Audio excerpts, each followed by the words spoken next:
Hello, beautiful souls. I'm Kat from Elevate, and welcome to my channel where we talk about recovering from toxic relationships and regaining self love and self esteem. Today's topic is going to be the differences between a toxic breakup versus a healthy breakup and the pain that occurs after a healthy relationship versus the trauma that you'll likely feel after a toxic breakup. Before I get into today's topic, though, please subscribe to my channel if you haven't already. If you're going through a breakup or you need support, I'm putting out videos to help people who are experiencing this, which I've experienced myself before. And I know how hard and challenging it is to go through this type of experience.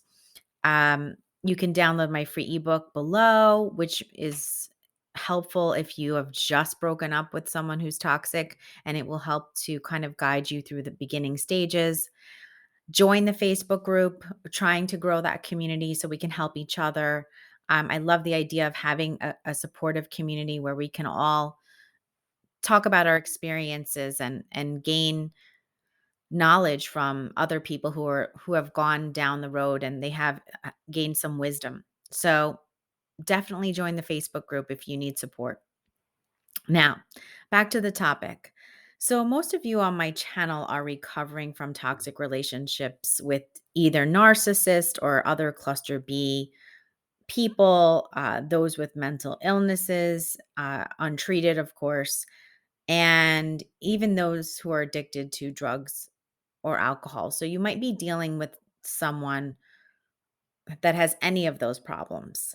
And, because they have those issues, they have become a toxic person. The aftermath and the feelings you will feel after a relationship with someone like that will feel distinctly different than a normal breakup with a healthy and non toxic person. You're going to feel sad over both of these breakups, but there's a distinct difference, I believe. So let's talk about why. It starts at the beginning of the toxic relationship. When you get involved with this person, whatever their issues may be, the relationship was categorized by several factors that caused an unhealthy dynamic to develop. For instance, the toxic partner in the relationship was likely very enamored with you in the beginning, almost putting you up on a pedestal in the love bombing phase. They come on very strong and make it known that they adore you. However, over time, they become inconsistent with their treatment of you and began to act differently. This all happens very slowly and insidiously. And you start to notice little by little that things are not the same. So you begin to question these things, right? A lot of the times that's at the point, when they're starting to devalue you and you start to question things or demand respect or, demand that they not cheat on you or whatever, they start to call you crazy. They start to lash out at you and you start wondering like who is this person that I thought, you know, was one person, but now they're turning out to be someone entirely different. I thought this was a great partner that I had because the love bombing phase was so wonderful. But that's not who they really are. Unfortunately, that was just a persona, like a false persona that they put forth to snag you, to catch you, to get you to fall in love with them. So, as you are dating them or as you're getting devalued and you're trying to figure out what's going on, there will be many toxic behaviors that this person will exhibit that you normalize because you feel you love this person or want to give them the benefit of the doubt. So when you love someone, you if let's say something comes up that seems, a little suspicious, you might say, "Okay, I give this person the benefit of the doubt. We just started dating 2 months ago or whatever and I they haven't done anything else, so let me just give them the benefit of the doubt." And so you may start to normalize things, or they might get angry at you one day and blow up and scream at you. And it doesn't happen all the time. It just starts happening once in a while. Well, maybe you start to accept that as being okay because when they're not blowing up at you, they're amazing and they're just such a wonderful partner and you've been looking for someone like this for so long. So I think you know, as I mentioned before, it's very slow and insidious that we start to become devalued because we start to accept less and less of a standard of behavior. We start to accept the disrespect. We start to let things slide that we would maybe not have let slide before. And it's a slippery slope. We go down and down and down until we turn around and realize, oh my goodness, I've been accepting so much less than I deserve. And it just creeps up on you. So that's the normalization of bad behavior that over time you do accept. And then that's the whole thing with the trauma bond. That's how it develops from the intermittent reinforcement of their good and bad behavior alternating. So you were emotionally abused and psychologically manipulated by the toxic partner through this process. And over time, this caused a chain reaction of you constantly feeling unsafe and on edge. Because ultimately, that's what this trauma bonding and all of this type of dynamic does to you. There was not any emotional safety or security for you. And emotional safety is very important in a relationship. Lack of emotional safety will dysregulate your nervous system, and it's not healthy, especially for long periods of time. The body and nervous system wants to feel safe. You may have felt this lack of safety coming up in your body as anxiety, jittery feelings, an unpleasant feeling in your stomach, or tightness in your chest. As an aside, a lot of toxic people will tell you you're insecure when you're feeling this way. This is complete BS and a way for them to blame shift. It's perfectly natural to feel insecurity when someone is pulling away the emotional safety in a relationship. So you're going to feel it with your instincts. So basically, it's like you can sense that something's wrong. You can sense that, say, things have changed. And when you question it, most of these people, 99%, are going to tell you, you're crazy, nothing's wrong, nothing's changed. But you know something's changed and you can feel it.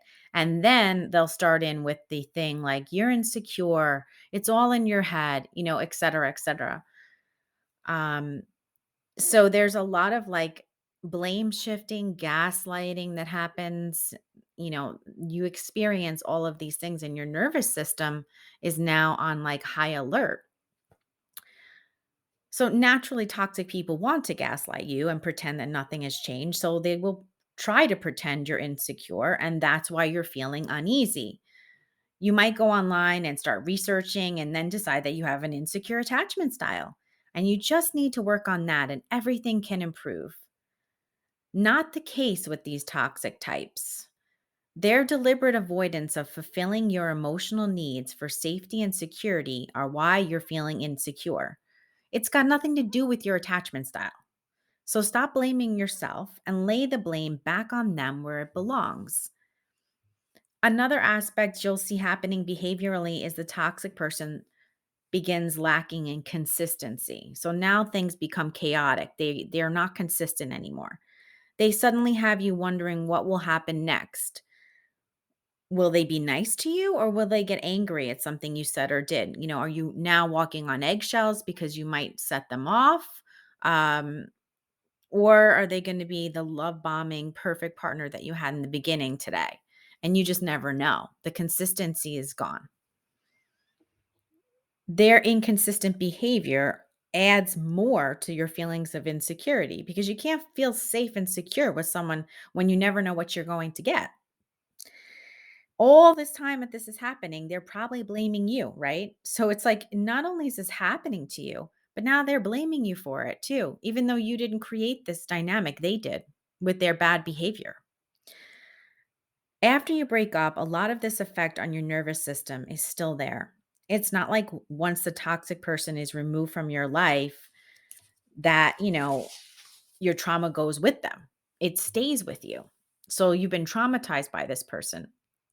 And unfortunately, the trauma stays with us and can affect us in many ways.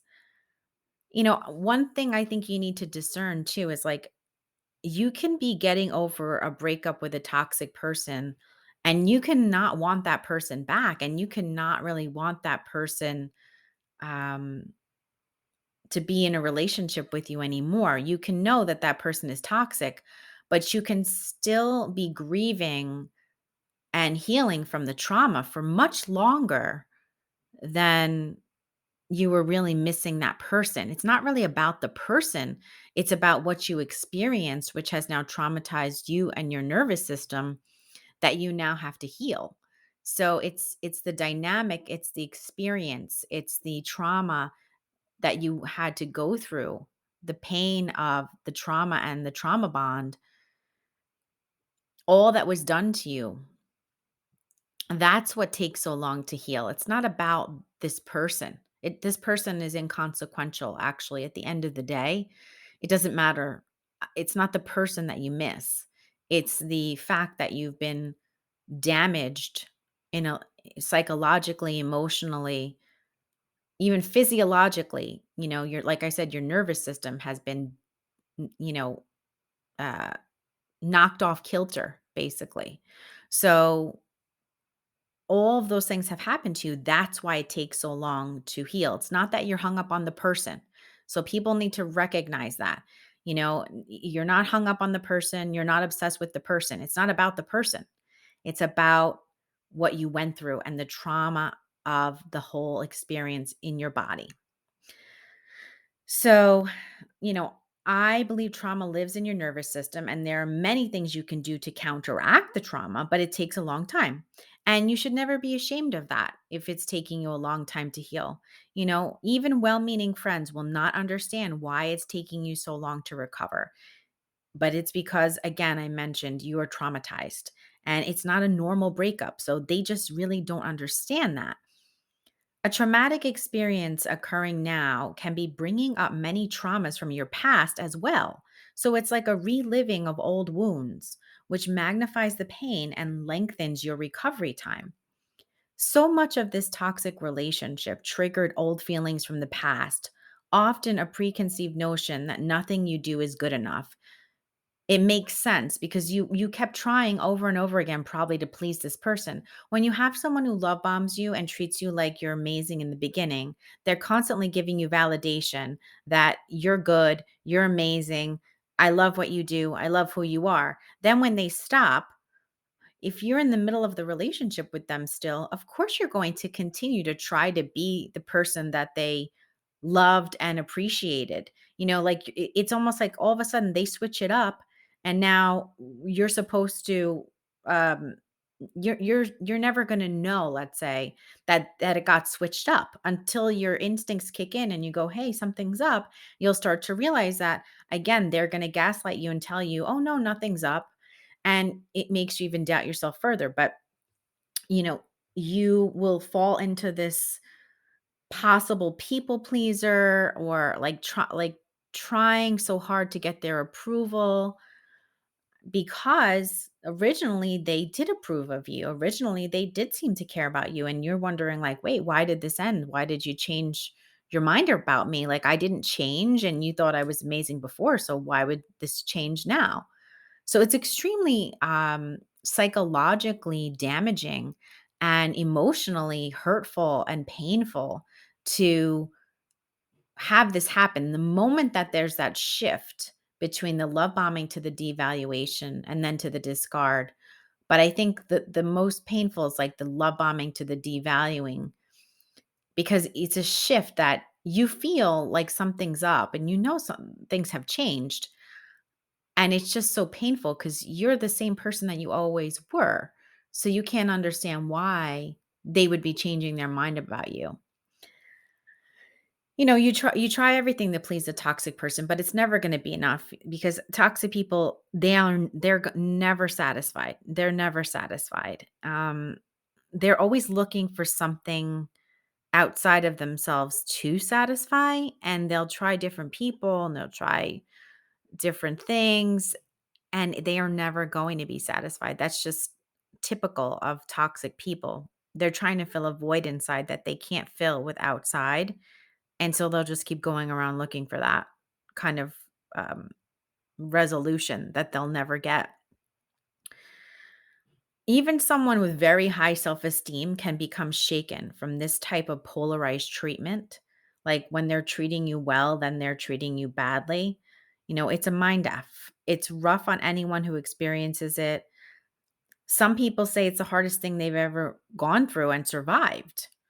So the reason why it's so mind-boggling is it doesn't make any sense. Like I said before, when you're the non-toxic partner, you love that person, you care deeply, you try to jump through every hoop for the toxic person, yet it was never enough. For a non-toxic person, if someone was loving and caring for them deeply, they would be over the moon happy and greatly satisfied. So the non-toxic partner's like, I don't even understand this, because if someone was treating me the way I'm treating this other person, I'd be totally thrilled. Like, this is exactly like what someone wants when they think that what love is, when they feel like, oh, how can you be loved? And it's all the things I'm doing for this toxic person.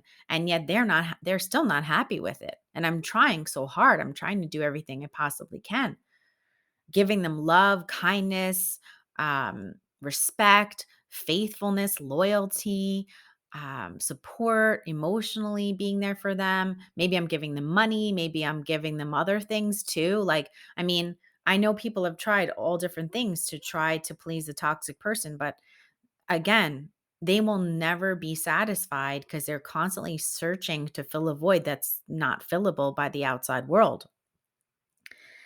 And they also have a fantasy narrative in their mind that they believe, and it's not quite linked into reality all the time. So, what you're dealing with is someone who isn't seeing clearly, whether that's due to mental illness, arrested emotional development, or drugs or alcohol.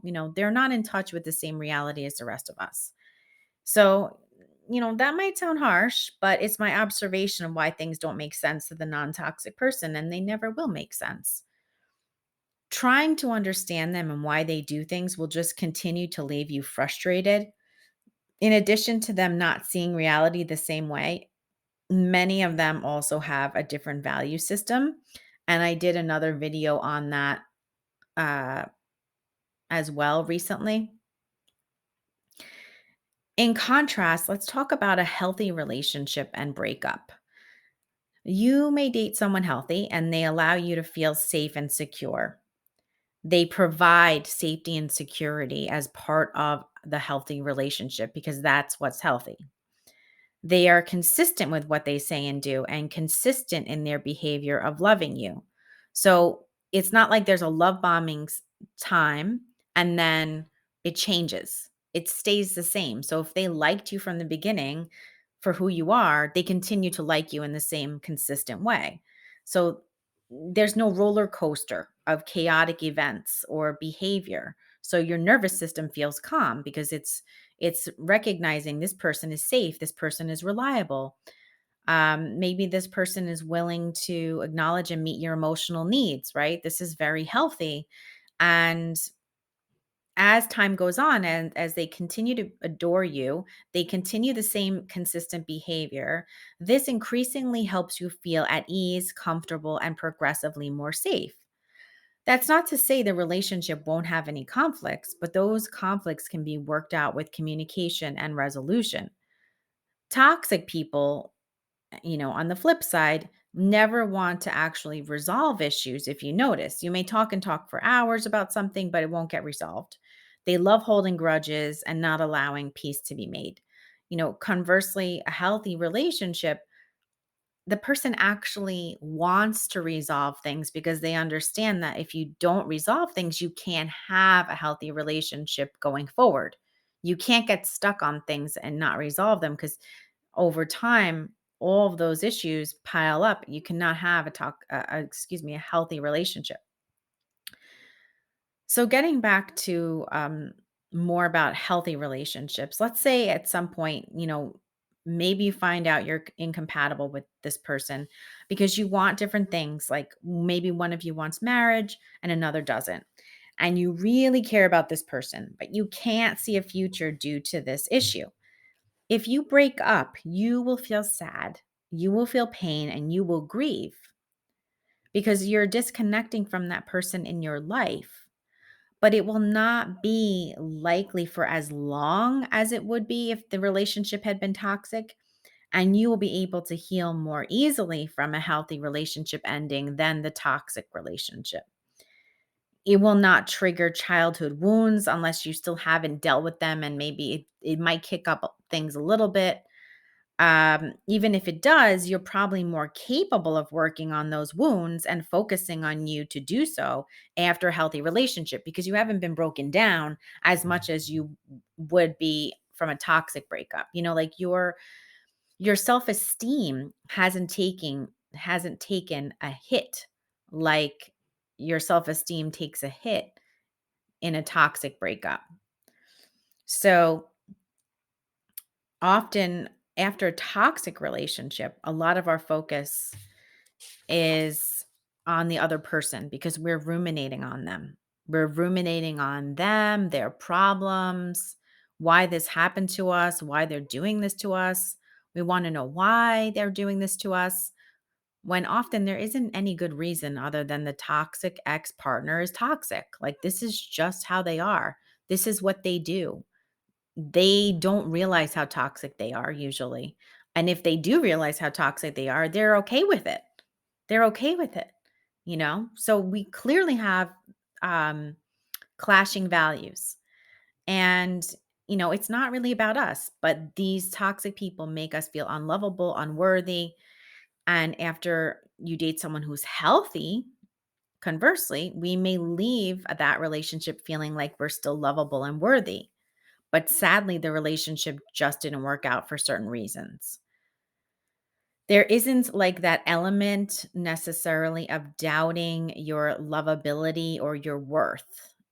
With toxic relationships, the toxic partner continuously makes you doubt yourself until it becomes the norm for you. In fact, they started making you doubt yourself before you even broke up, right? Like, if you go back now to the devaluing stage, they were chipping away at your self-esteem and your self-worth through that whole time. So for however long you were with them after the love bombing stopped, you've been getting your self-worth and your confidence chipped away at over and over again over months, maybe years. So they've been doing that the whole time. And now you come to the end of the relationship with the toxic person. Of course, you're going to not feel lovable. Of course, you're going to have your self worth damaged because this person's been emotionally abusing you for all this time. So, these are just a few of the reasons a toxic breakup is much more painful, traumatic, and a longer healing process than if you were with a healthy person. A toxic breakup actually makes you question your faith in humanity, as it shatters your concepts of love and trust. Betrayal is inherent in these dynamics, as the love that these toxic people display isn't even real, despite that some of them may believe it themselves. A lot of these people believe their own lies. They actually believe their own lies, their own reality. It's not reality, but they believe it because it's real to them. But you were taken in by a fraud, a disingenuous con artist who may or may not have known what they were doing, but they did the damage. It doesn't matter whether it was intentional or not.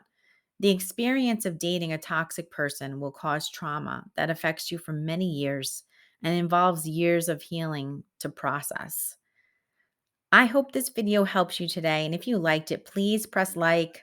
I really need to get my likes up for the YouTube algorithm, and it would be so great if you could subscribe as well. Comment below about your experiences and let me know your thoughts about going through a toxic relationship or a healthy one. Did you feel a difference? And did you realize, um, looking back in your life, having dated healthy people or toxic people, what are your observations about your experiences from those breakups?